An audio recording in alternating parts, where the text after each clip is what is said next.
Guys, it's Trevor with Embers Living. Today we're talking wood stoves. I'm giving you a high level, everything you need to know about wood stoves in under 10 minutes. And specifically, I'm gonna tell you our #1 mistake people make when installing wood stoves and our #1 reason for warranties and callbacks and how you can avoid it. So first off, what is a wood stove? Wood stoves are basically sealed units that are gonna be used for heating sources. So freestanding, a lot of people think that they're super old fashioned, but they're still extremely useful, extremely efficient, and can heat your house very easily. Very first step in shopping for a wood stove is gonna be determining size. And size really has nothing to do with anything outside of how big of a space that you need to heat and how small of size room it's going in. These stoves would be like on the smaller side, but they can still heat 1,000 square feet pretty easily depending on the layout. So if you got a really small space, this is all you're gonna need.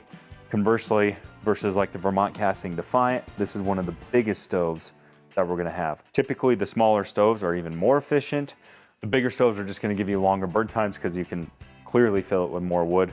So really simple, figure out how much square footage you need to heat, then you can decide which size stove you need. Something like this could heat 4,000 square feet pretty easily. So there's really 3 different types of wood stoves that you can shop for.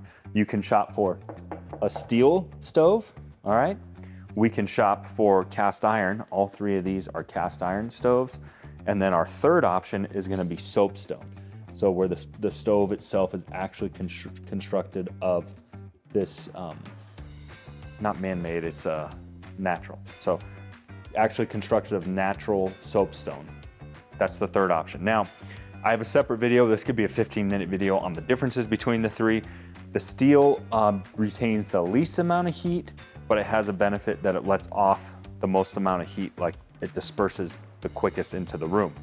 Cast iron retains a lot of heat and can stay hotter for a longer period of time, but soapstone is superior in how long it retains heat. We did a test last year. We'll include a link below if you want to watch that video, but soapstone retains the heat the longest. Steel stoves are going to be the most affordable, cast iron in the middle, soapstone most expensive. All right, so those are your 3 options on how the stove is, what the stove is constructed of. So let's get to efficiencies. Don't let this take up a lot of time in your research. Everything we sell and pretty much every manufacturer selling is EPA certified. If it's EPA certified, it is way beyond any efficiency level that you need. It is extremely efficient. I don't think you need to waste a lot of time exploring and researching efficiencies. Everything is so dang efficient. Now, what makes it efficient is the reburn system. There's 3 types of reburn systems too that we can focus on. One is going to be an oxygen reburn system. So we'll have oxygen tubes up above the fireplace that's dumping oxygen into the firebox and reburning. Have you ever seen like a solo smokeless stove? And you see that fire coming out of those oxygen ports on the top? Same exact principle, but that's in a wood stove. The second option, and this is probably the biggest misconception, everyone thinks that you don't want a catalytic combustor. So see this catalytic combustor here? This is the most efficient way to burn a wood stove is with a catalytic combustor. So a lot of people shy away from them, but in reality, this is what you want. This is the most efficient way to burn a wood stove.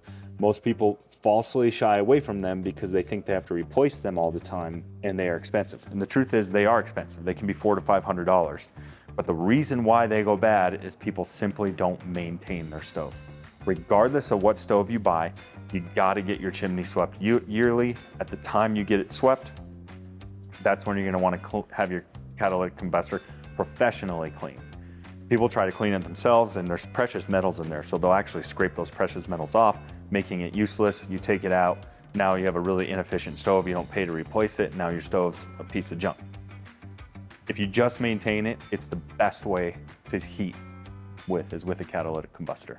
A third option is a hybrid between the 2. So some brands will use oxygen reburn tubes and a catalytic combustor in combination with each other. So those are your 3 ways that you can focus on efficiency and reburn. That being said, I don't think you need to spend a lot of time on it because everything is so stinking efficient. Everything we sell, you're gonna get overnight burns. What does overnight burns mean? Overnight burns means that we're gonna get 7 to 9 hours on a low setting. So what you need to know about wood stoves is they all have air controls, all right? So when your fire is getting going and you're trying to just get it really hot and ripping, you're gonna want the maximum amount of oxygen in here possible. So you're gonna wanna open this air chamber all the way and probably crack the door. Then after it gets going, you can close the door And then after you're really cooking, no pun intended, you're gonna drop this down, make sure your catalytic combustor is engaged.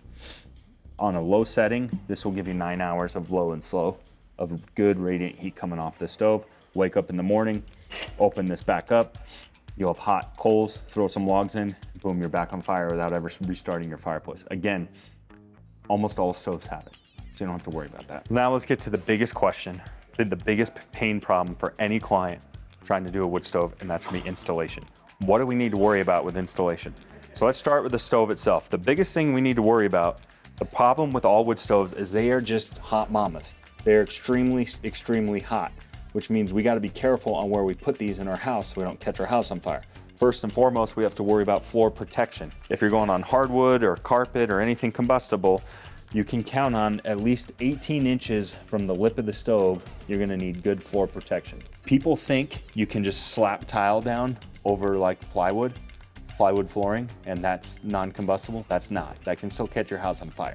You have to make sure that you have actual true non-combustibles for your floor protection. The same is true with clearances to sidewalls. Now again, you can't just throw tile right over the top of drywall and call that a non-combustible.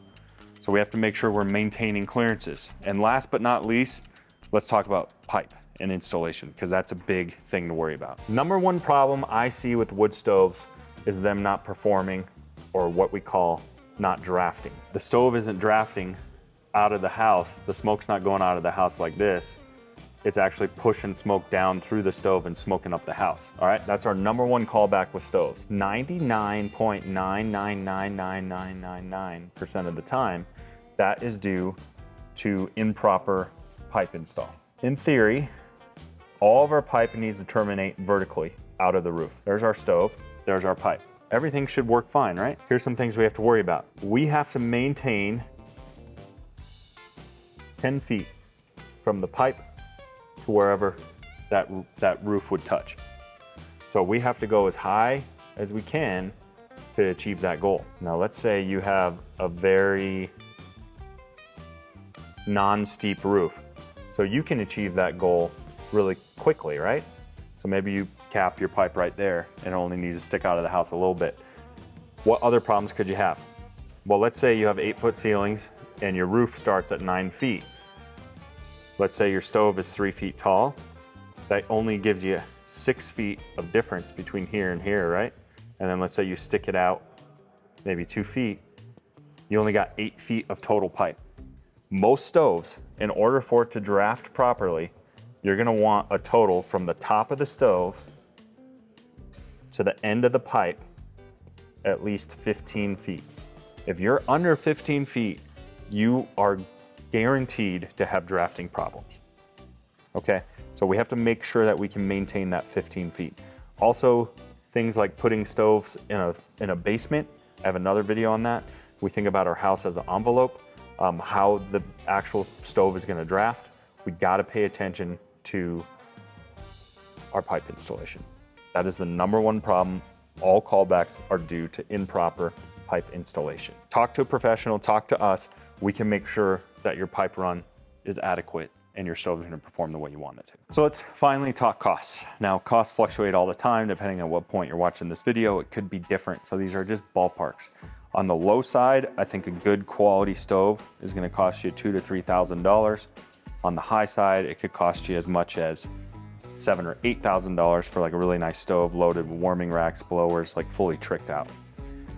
What people don't realize is that your piping, and again, if you're doing it correctly, your piping, you can count on the pipe probably costing equivalent to the stove.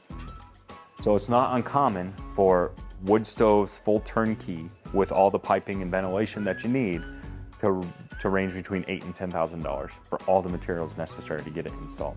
So that's a lot of things people overlook, is they don't realize how expensive the piping is. It's usually gonna match the price of the stove.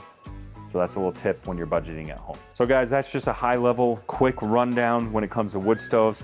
Go to our channel if you want more details on cast iron versus steel, catalytic combustor reviews, pipe install reviews, where to install it inside your home. I have individual videos on all of that. Go check out the channel, watch those videos. It'll help you out in your research.